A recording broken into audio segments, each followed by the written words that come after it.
What is up? We're here today in the Valley of the Sun, Phoenix, Arizona, to chat with multidisciplinary artist Randy L. Barton and how he reps his tribe.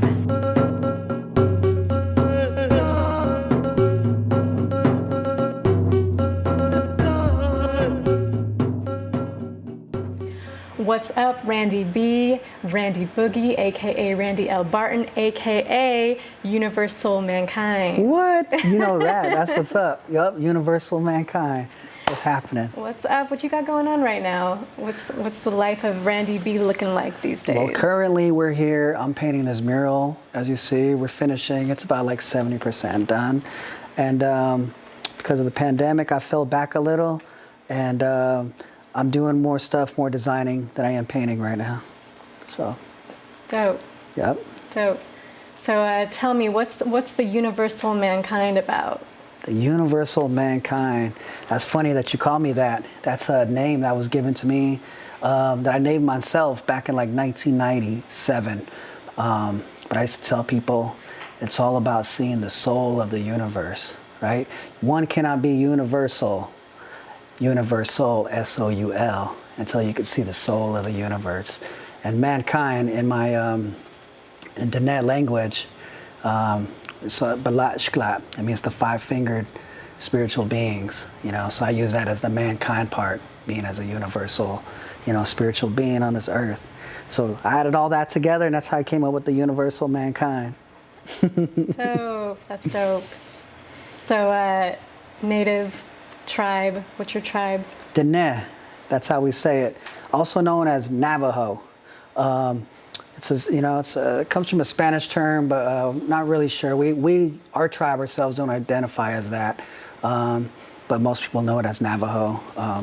But it's known as Diné, the people. Translates to the people, you know, from my tribe. The people. We come from northern Arizona, Four Corners, you know, New Mexico, Arizona, Utah, Colorado. It's the Four Corners area in the United States.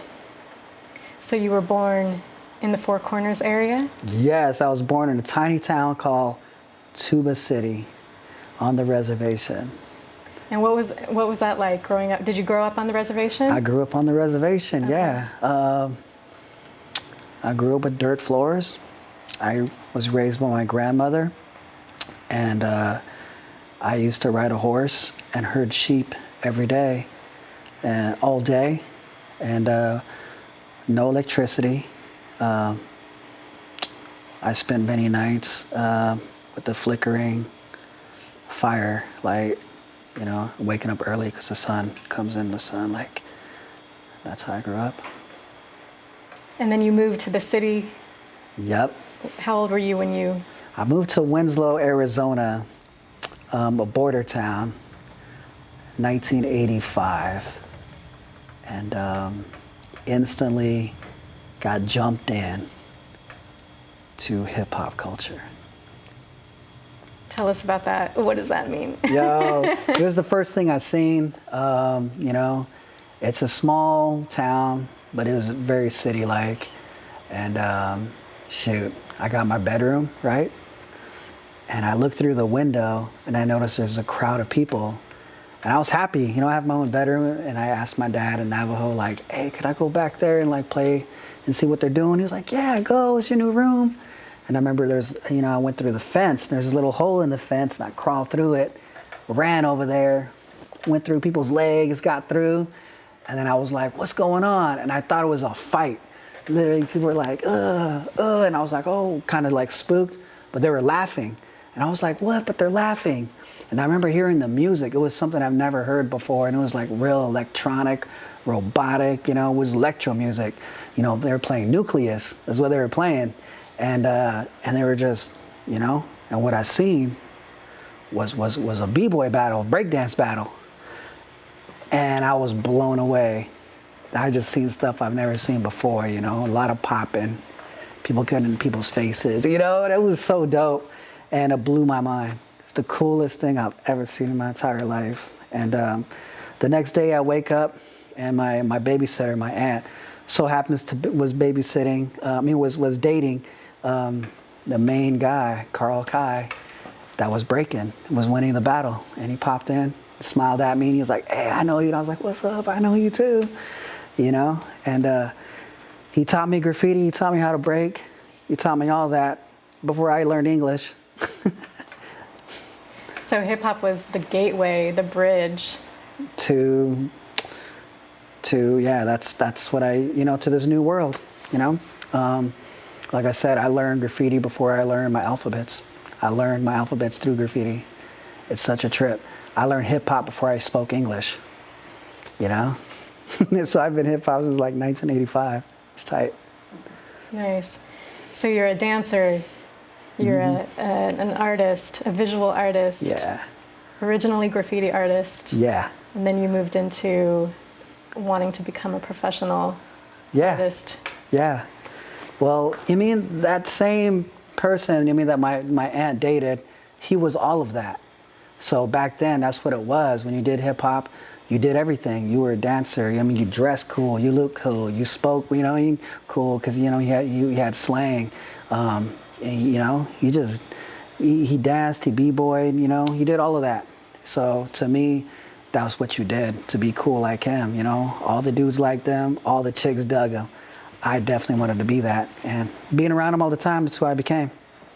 And then did you also have the influence of your traditional teachings and upbringing kind of merging into the contemporary world of hip hop that you were also really becoming inspired from? Yeah. That didn't happen until 20 years later, till around 1999, because I had a big identity struggle during that time, growing up in a border town. I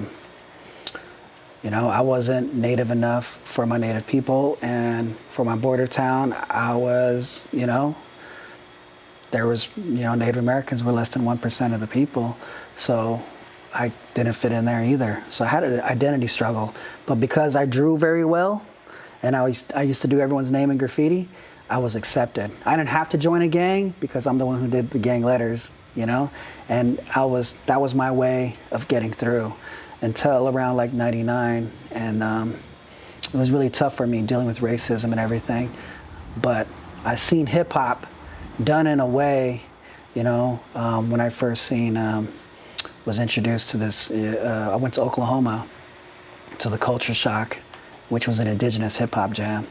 And there I seen people beatboxing with flutes. I seen a parallel of a powwow dancer with a b-boy. And then I realized that connection. And I knew then how original I was. Because in hip hop realm, it's all about how original you are. And at that point, I knew that I had the juice because I was original. And I instantly felt that spirit take over, and I never looked back.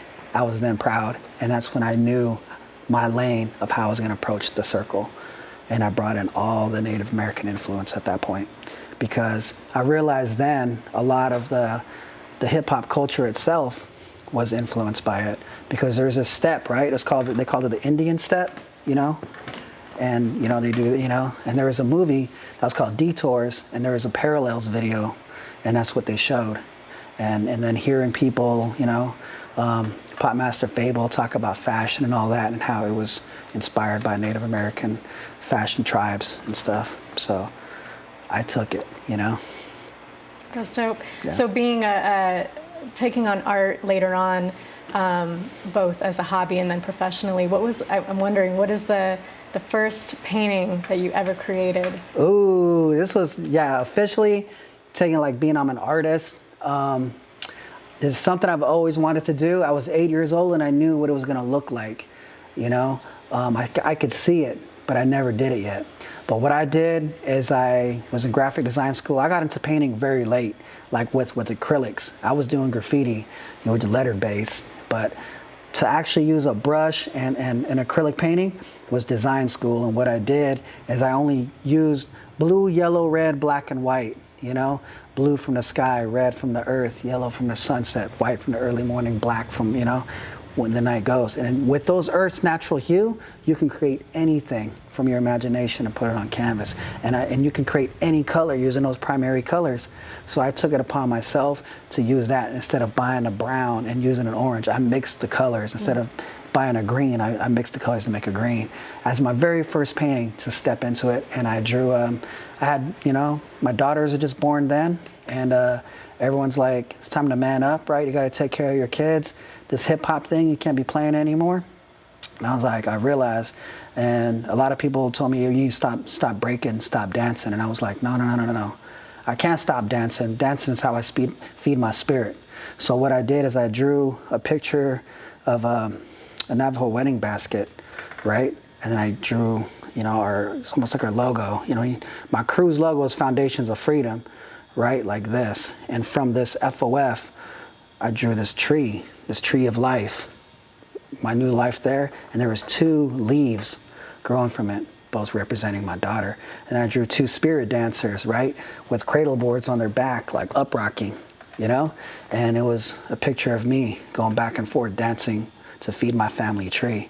So, and I was like glowing, and you could see the glow coming off of the leaves, which was showing the energy that I was feeding the family tree. And there was nothing else. It was in the middle of the reservation, right? Very surreal looking painting, and that's what I drew. So it's kind of weird that I was into surrealism when I painted my first painting, but I still have that on deck, and it's not for sale, and I have that to this day in a special place. Nice.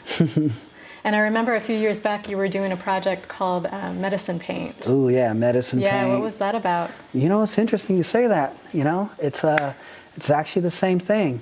I'm taking parts of from ceremony.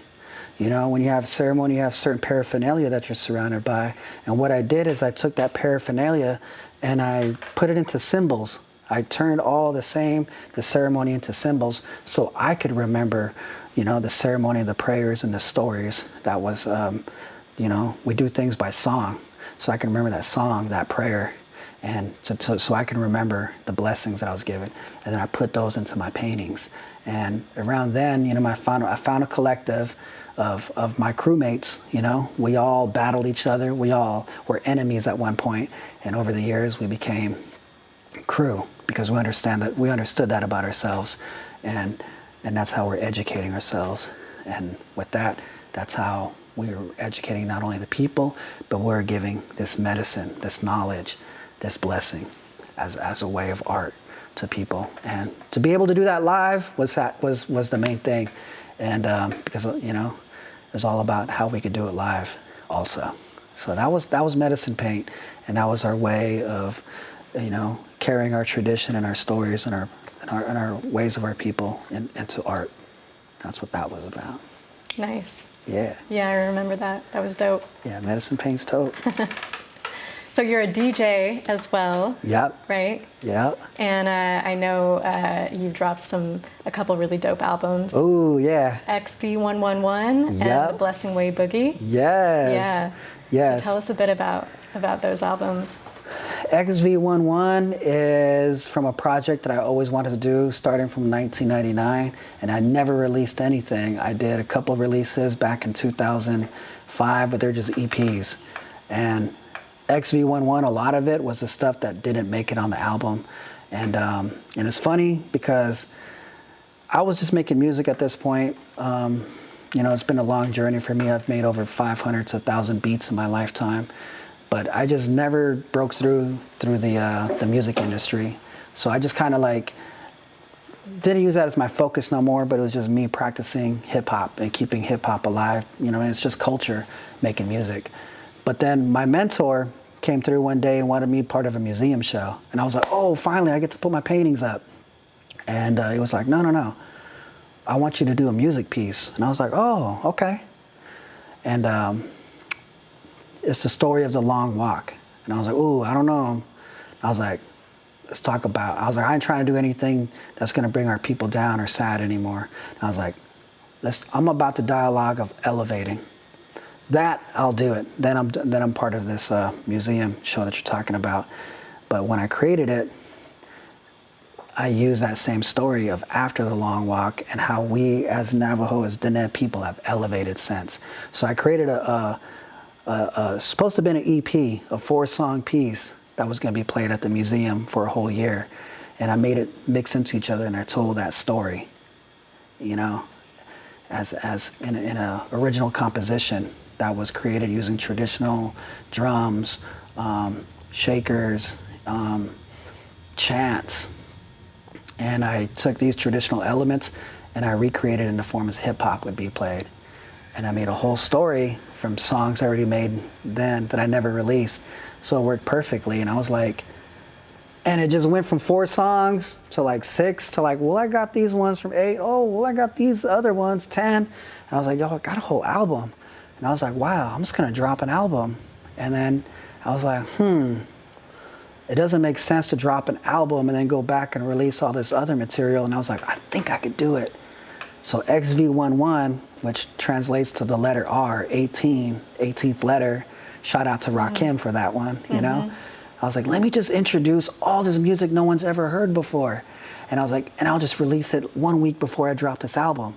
So I dropped XV11, then a week later I dropped the Blessing Way Boogie, and then it was played, the Blessing Way Boogie was played at the Navajo Nation Museum for a whole year.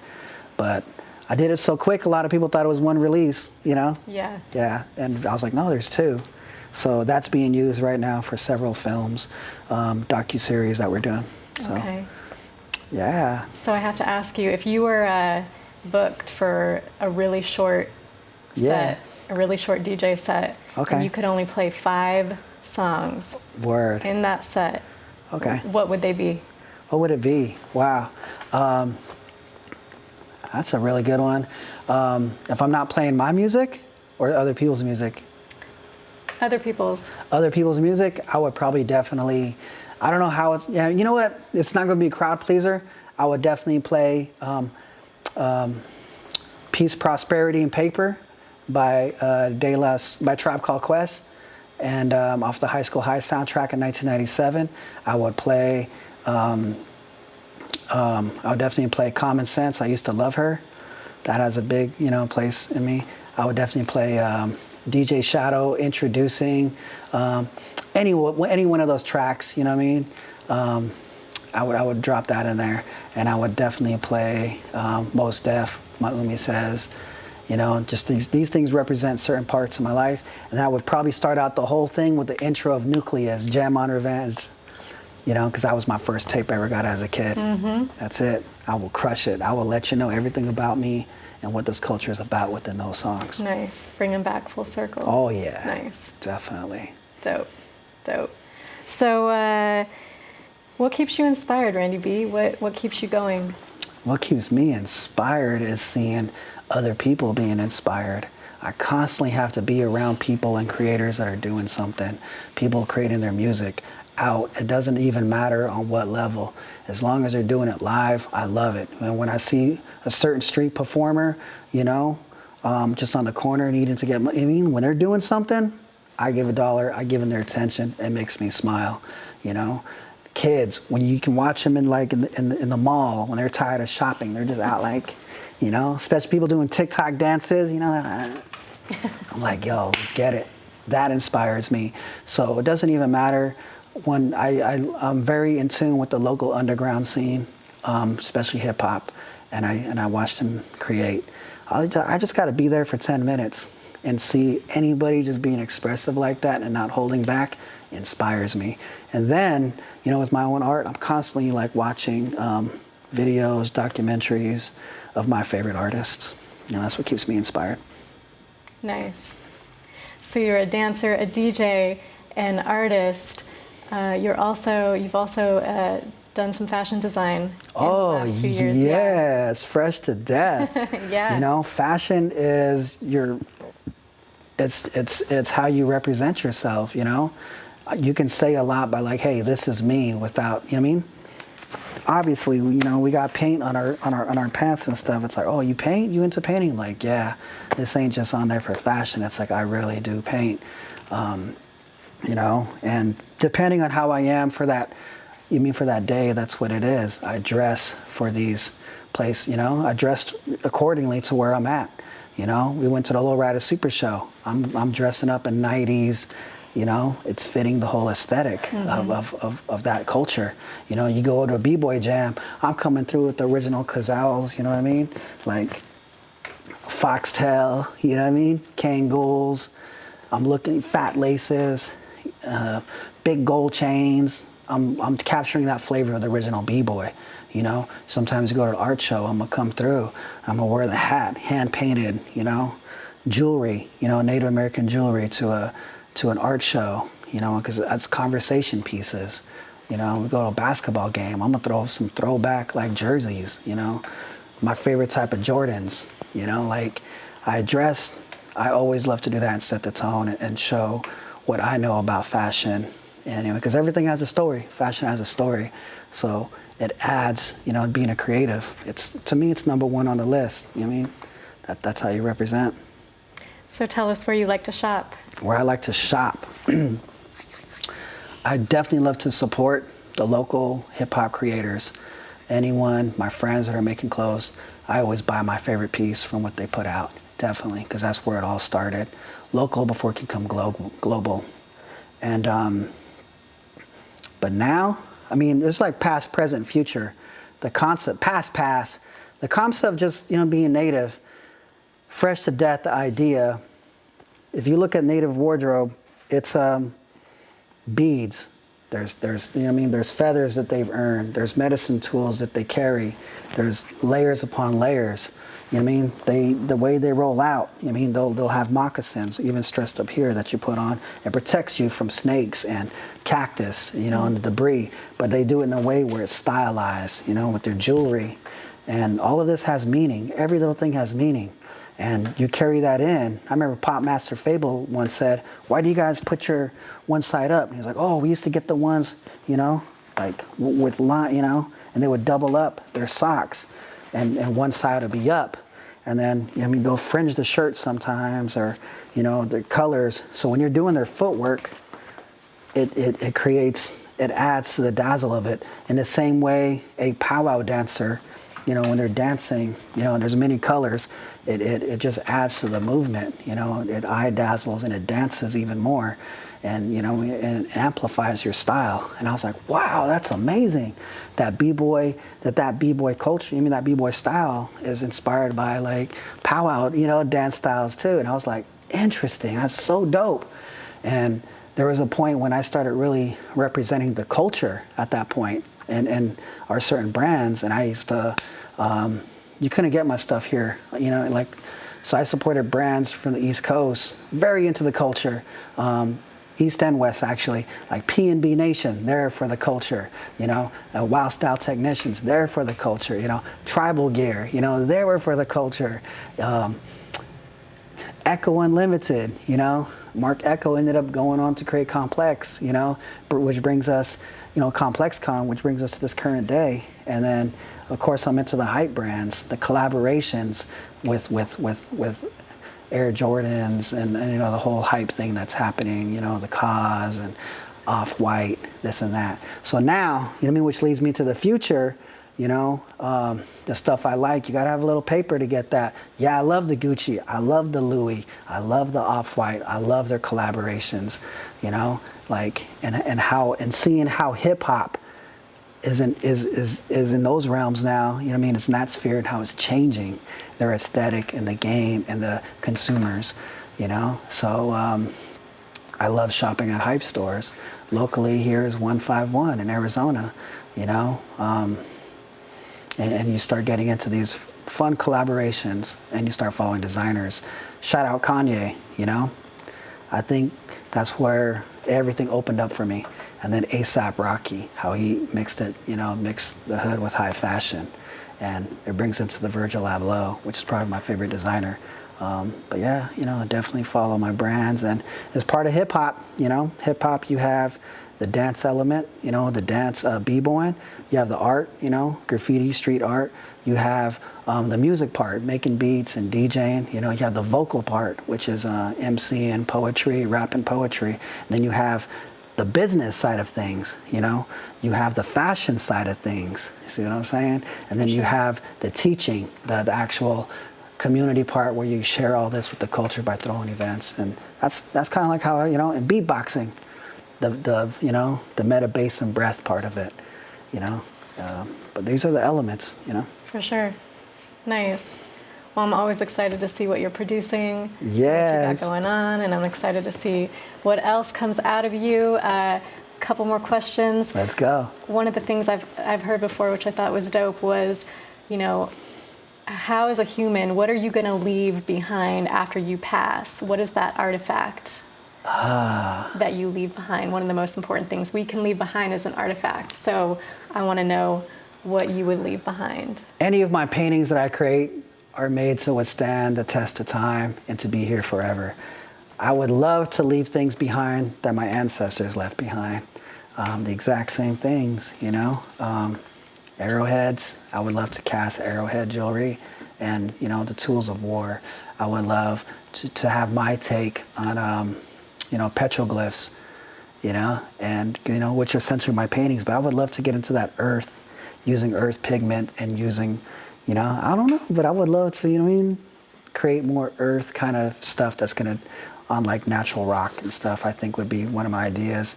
And sculptures, I want to leave sculptures and jewelry behind. You know, that's my next, because people know me as a painter mainly, but I want to leave that behind, actually, because those carry energy and they have stories in them. Nice. And one last question. Let's go. If you had the world's attention for 1 minute, what would you tell us? What would you tell the world? Man, I would say universe divided by existence equals life, life equals one spirit. So keep those energies alive. Dope. Ponder on that one for a second. That one's going to hit you in the head. That's Randy B, Randy Nice. Boogie, aka Randy L. Barton, aka Universe Soul Mankind with Rep Your Tribe. 18th letter, one love. Yaat she Randy Barton yinishe 200 nishle. Ashin bashchin. Lizathana de Chanela, Kiana de Shache.